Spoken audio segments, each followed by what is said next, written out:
السلام عليكم ورحمة الله وبركاته. dhammaan walaalaha muslimiinta ah ee ku nool Holland, gaar ahaan magaalada Amsterdam iyo nawaaxigeeda, waxaan ku salaamayaa salaanta islaamka. Mar kale, asalaamu calaykum waraxmatullaahi wabarakaatu. Maanta waxaan rabaa dhowr kilib oo aan laga maarmaynin inaan meeshan ka sheego. Ujeeddada aan ka leeyahayna ma aha in dadka ay ku socota ay qaataan, laakiin ujeeddadeedu waxa weeye in bani aadanka sidiisaba bahasha shalayda la yidhaaho waa dambaysaa aysan biri noqonin. War sidaas maxaa loo dhihi waaye, ama qof sidaas na yidhaaha maxaa loo waaye oo na qabto oo wax noo sii sheego maxaa loo waaye inaan la dhihin, markii shalayda way dambaysaa, shalay ma horeyso. waxaan rabaa marka aan hore u galo warkaygii, waxaan rabaa walaalayaalow, sidaad u dhan tihiin waad ogtihiin muddo 2 sano iyo jajab ah masaajidkii ummadda Soomaaliyeed iyo muslimiinta oo idilka dhexeeya ee Quba waxaa ka jiray khilaaf. khilaafka haddii uu dhaco bini aadana leeyahay waa la iskhilaafaya. carab iyo ilkaa isku sokaya, waad isqaniinaysaa, dhiiggaadaa baxay. khilaafka marka waa laga heshii karaa. dad nool baaba la iska dilay oona laga heshiiyey. waxa kale waa ka sokeeya, waa kusoo orod. raggii meesha joogay 3 ahaa, wadaadkii iyo 2 kaloo ragga la shaqaynayay way isqabteen. masaajidka raggii kaloo meesha kala shaqaynayay intoodii kalena 2 may la safteen. wadaadkii geeskaa la geliyey, waa wada ognahay. qaraar cadaa boliis iyo loo keenay, waan wada ognahay. qaraar cadaa masaajidka liiri kuma qornide banaanka ka mar. ilaahay xaqa ma moogo, waxna kama qarsoono. waad ogtihiin isla markiiba jawaab baa ka timid qoladii sharciyadda qaabilsaneed ee guddiyada waxaas qoray jirtay, kaafeekaadii la dhahayay. shiiqii waxaa lagu soo celiyey booskiisii. waa kii suuqa masaajidka yimid, waa kii lagu soo dhoweeyey masaajidka, waa kuu xafiiskiisa furtay, waatuu maalintii meesha joogay. markuu habeenkii ka hoyday, walaalihii masaajidka joogay waxay sameeyeen, waad wada ogtihiin, waad ka dharagsantihiin inay furihii bedeleen oo furo kale ay samaysteen, oo wadaadkii subaxii dambe markuu soo noqoyey meeshii furihii laga bedelo furmin u imaaday. taasi talay keentay, talo in laga tashto, wadaadkii inuu furaha bedelo oo dib u habeeyo, wixii dhaca ha dhacaane nimanka, iyo inuu bal loo kaadsho, loo sadgooyo walaalaha, in loo sadgooyo walaalaha in loo sadgooyo hadday uun wax uun fahmayiin. waxay noqotay taladii walaalaha in loo sadgooyo, wadaadkana meesha uu iska dhaafaba. iska dhaafidii waxay keentay dacaayad iyo brobaganda fara badan in la fidiyo. ciday doontaba ha ahaatee, ciday fidistay annaga cidaas hadda gaara dhiimaay, in la fidiyo laleeyahay wadaadka masaajidka ma imaan karo. warqad noocaas ahaa laga qoro ka taalo, hadduu yimaado waa la ganaaxa, 2,000 oo ganaax u qaadanaya. sidaas iyo waxyaabo kaloo lamid oo fara badan. waxaasi qiimo ma leh. okay, tire intaas ka 5 jeer ayay walaalahay isku dayeen inay kaafeekeedii ka dhaadhacsiiyaan, xitaa ay soo dhiseen guddi kale oo foorsitar iyo xubno kale leh oo ay geeyeen, laguna soo diiday. maxkamadii ugu dambeysana waad ogeedeen haddeer 17 Oktoobar jawaabtii la soo siiyey walaalahay. war niman yahow, in la qanco oo dadka uu qanca aad bay u fiican tahay. taasi waa taariikh xusuusin leh oo cid walbana ay ka dharagsan tahay, salkeedana uu sidaas yahay. ugu dambeyntii taasi hadday sidaas u dhacday, waxaan ula jeedaa nimankii saas khilaafka u jiray, waad ogeedeen wadaadka guddiga u magacawday oo asaga reer Talburuq ah oo asaga doortay. guddigii 10 nin bay ahaayeen, waad wada ogtihiin. 10kii 5 walaalaha hadda masaajidka jooga ayaa yiri kuma kalsoonin, 5ay kusoo reebeen. 5tii ninaa kasii haray, 4ay kusoo hareen. walaalihii khayr allah siiyo, muddo dheer ay ku jireen, dadaal ay geliyeen iyo tacab ay geliyeen, waa ku guuleysteen inay heshiis wanaagsan oo ummadda dhaxalgal u ah ay keenaan. walaalihii way isu keeneen iyo shiiqii xabadkaa laysa saaray waa laysku ooyey waxaana lagu ballamay 6 qodob ay soo saareen in 6daas qodob la hirgeliyo wadaadkana meeshiisii lagu soo celiyo sidaasay ku ballameen waayahay sheekh suldaan wuxuu soo diyaariyey warqad oo heshiisiintaas ku salaysan oo kaafekeeda loo geey la rabo nimankii walaalaha guddiga ay waxay dhaheen warqad adiga aad soo qortayna qaadi mayno walaalaha kale warqad ay soo qoreenna qaadi mayno annaga waxaan qornaan meesha u dirayna war fiican waaye wuxuma waayahay suldaan warqadiisii waa lagu celi meeshaan ka sugaynay in warqad kale ay qoraan oo guddiga ayga qoraan waxaa dhacday in raggii meesha joogay nin kamid la yidhaha soo qor warqaduu soo qoray waad wada aragteen haddaad rabtaan baraha bulshadana waa soo dhigi karnaa waxa weeye warqad wadaadkii aan inuu gacmihiisa isku katiinaya ay ugu talagaleen hadduu diiday nimankii oo u sheegay guddiga ahaa meeshay dhihi lahaayeen markii hore waaba toosnaan waxay dhaheen maye annaga uma dirin yaa yeela yidhi markii dambena waxay dhaheen waxbaan ka bedelaynaa kanaa laga bedelay kanaa laga bedelay adiga alcamuum waxay noqotay warqadii ayada ahayd waa hadal meel u jeedo meel u socdee in la yidhaahdo haddaadan warqadan saxiixaynin annaga waa ka baxnay guddinimadii waxaa weeye waxaad yeelaysaa ummaddana waa shiraan u iclaaminaynaa waxaana leenahay haddii ilaaha ku roon yahay wadaadka ayaa howsha laga wadi waay isagaana sidaas yeelay macalasif taariikh madow bay ahayd maalin mugdi bay ahayd waxay sameeyeen guddigii ayagoo 4 ahoo nin ka tagay inay walaalaha meel hool u ijaareen oo ay ummadda isugu yeereen oo waxay dhigi karaan ay dhigeenood wada aragteen oo haddana aad kelibadii wada haysiin waxay ahayd waa meesha masaajidka maanta laga soo ilaa hadda laga soo bixi layahay nimankii ku riday waaye ceel dheer bay nabadii ku rideen wanaagii iyo masaajidkii iyo meeshii rajadu lahaa fiicnaa dhanna nimankaas ayaa markii hore ceel dheer ku riday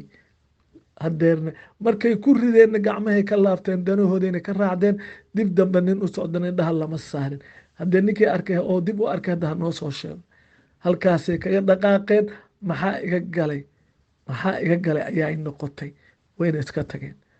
waayahay taasi meeshaasay martay sharciyadii iyo dowladnimadii meesha jirtaa layskula dhaqaaqay intaasoo jeerba walaalaha waa ku guul daraysteen in wadaadkii meesha laga reebo oo laga saaro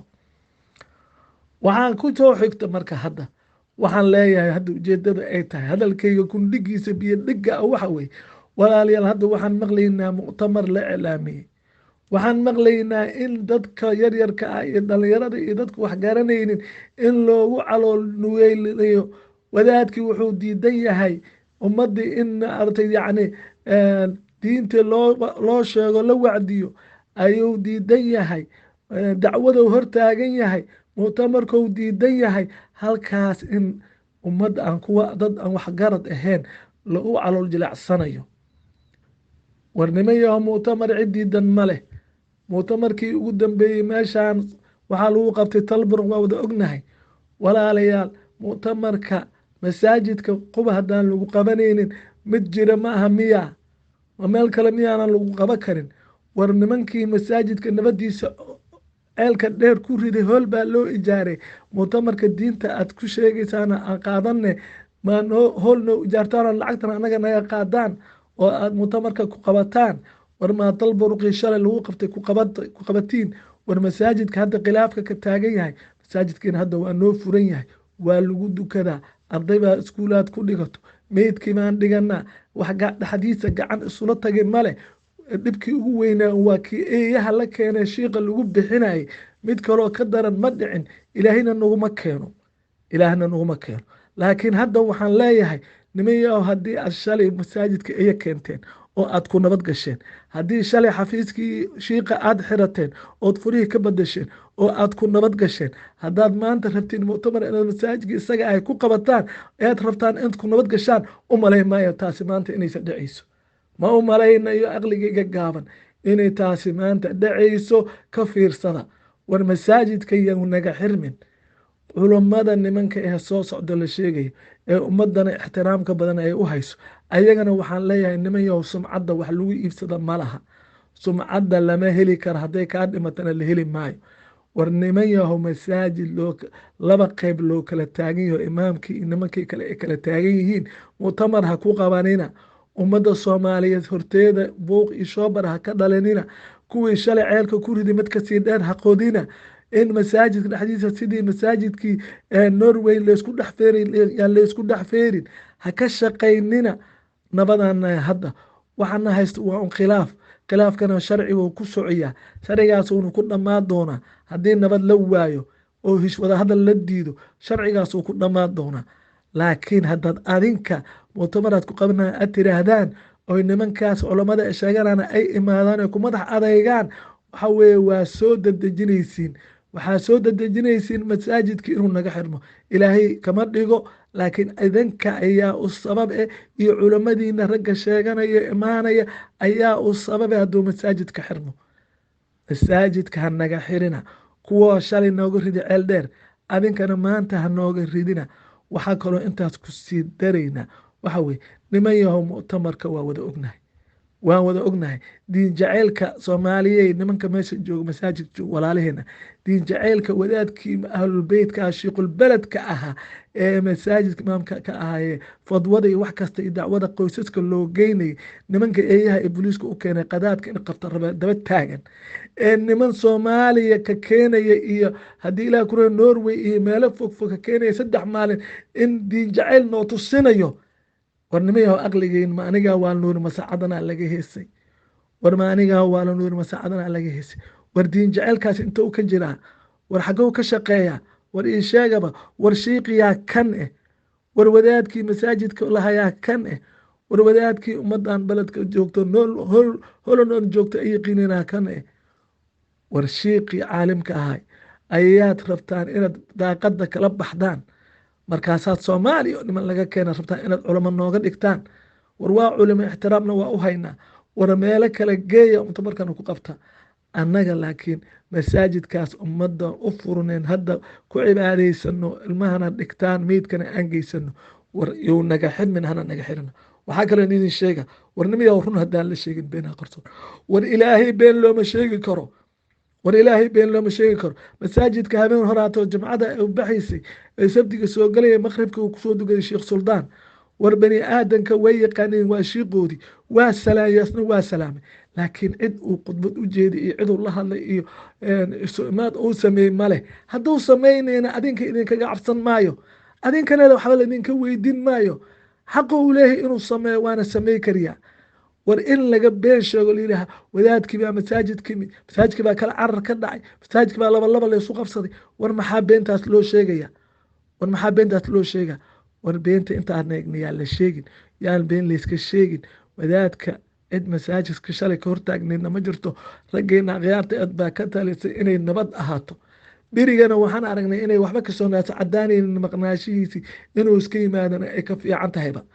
wuu yimid wuuna imaanayaan wuuna imaan doonaa insha allahu biidnillahi alkariim waxaan kusoo gunaanadayaa warkayga kolley meel si kastaba waa loo dhigi doonaa waan ogahay laakiin wadaadada imaanaya walaalaheena walaalayaalow waadin jecelnahay aad baad noogu weyn tihiin agteenna qiimo badan baad ka leedihiin laakiin muctamarka aad u imaanaysaan masaajidka quba ha ku qabanina meel kale noogu qabta diyaar baanu u nahay laakiin quba haddaad ku qabataan waadna kala dilaysaan haddaanan kala jeexana 2 jeex ay tahay jeexyadii aan rabnaa inaan tolnoon isku kabno adinka ha sii kala fogeynina kuwaa shalay ceel nooga ridi adinkana ha nooga ridina ceel kale aniga intaasaad idin leeyahay waa iga dardaaran waxaan u malaynayaa 2 sano ka hor ayaa walaalaheen reer isboolo ay ramadaan anfur noogu yeereen aniga rag aan kamid aho shiiqa la socday meeshaan kala afurnaan ka sheegay shiiqa in uu masaajidka ugu maqan yahay talo oo ah ha tegin annaga akhyaarteena laakiin sharci ka joojiye sharci xisbi mid ka joojiye aysan jirin adinkana aydan ka jooji karin oo masaajidka jooga sidaas adinka idinkaga jooji karnaa adinka asigana aad ugu jooji karin laakiin intaasi waxay ahayd waxgaradka la isdheeryahay laakiin hadda waxaan leeyahay oo cod dheer ku leeyahay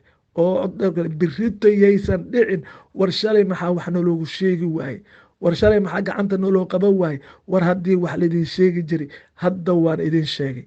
laakiin haddii laydin tumi jiray cid idin tumaysa ma jirto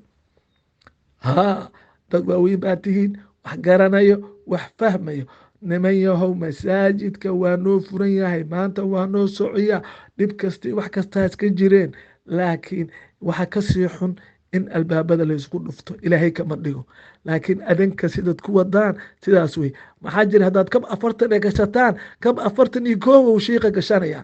haddaad 41 gashataan 42 gashanaya markaa maxaa kasoo naacsa cadaanayo waxba kasoo naacsa cadaamaya waxaan leeyahay mar kale culummada imaanaysane ha ka fiirsadaano waxaan maqlayaa inay leeyihiin anaga khilaaf ma galno khilaaf ma xalino war hadday culummo khilaafka xarin weyso oo ahludiinka ah haddii ayaga ay khilaaf masaajidka qoofta ay xalinaynin gelaynin hadday dhinac la saf ay u tagaan soo dhinaca lama safanin waxaa iskuy qaban waayey khilaaf ma gelayno mana galno iyo laba daraf ee khilaaf ka dhexeeya daraf ka mid aha iyeeran u imid aan la joogaa dhexdhexaadaana ahay waa iskuy qaban waayse ninkii iskuy qabasii lahayo adiga bal ha soo hadla ninkii isqabasii lahayo soo hadal waxaan leenahay oon mar kale leeyahay oo codkayga aan ku sheegaya ra'yigayga aniga io gaarka oo shaksi ah oo anoo ah axmed cusmaan axmed khaliilla ah aan ku leeyahay walaalahayga culummada ah walaalayaal waa idin jecelnahe dadka yaysan sumcadiina dilin qaarkood waan ognahay muctamar dhaqaalaa lagu doonaa weli ma aragteen muctamar inta layska qabsaday oo ummadda aan dhaqaalo la weydiinin ma aragteen weligiin ma aragteen muctamarka waxaa ku hoos jiro waa dhaqaalo war dhaqaalo yaroo la raadinayo yaan ummadda lagu kala geynin yaan masaajidka nalooga xirin meel kale noogu qabtay dhaqaalahana ku aruursada laakiin masaajidka kuwa khilaaf baa ka taagan intaasaan leeyahay walaalaha imaanayo kuwa joogana waxaan leeyahay war meel kale raadiyo kuwii nabadda ceelka masaajidka ku riday na waad u ijaarteena kuwaana u ijaara wadaadkan waxaan leeyahay niyaho wixii sharci u leedahay mar damba dad ha ugu hebaysanin annagana tii shalay aan kugula talinay waa ku qaldanay waaba kaa raaligelinaynaa insha allah marka waxaan kusoo gunaanada ummadda soomaaliyeed adinka ayay idiin taallaa masaajidka adinkaa iska leh 2 iyo 3 iyo 4 nin oo meesha joogta ma laha adinkaa iska leh masaajidka yow idinka xirmin masaajidka yow idinka xirmin sidaasaan warkayga kusoo gunaanadayaa wasalaamu calaykum waraxmatullaahi wabarakaat wixii qadho iga dhacnaa naftaydii shadaanay ka ahaatay wixii aan asiibana min allaahi bay ka ahaatay khayraad idin rajaynayaa inta samaha jecelna ilaahay ha la garab galo inta xumaha jecelna ilaahay ha soo toosiyo wanaagga iyo sharafkan allah tuso wax isnacabna ma jiraan dhammaanteenna waa isjecelnaa waan isjeclaa doonaa asalaamu calaykum mar kale waraxmatullaahi wabarakaat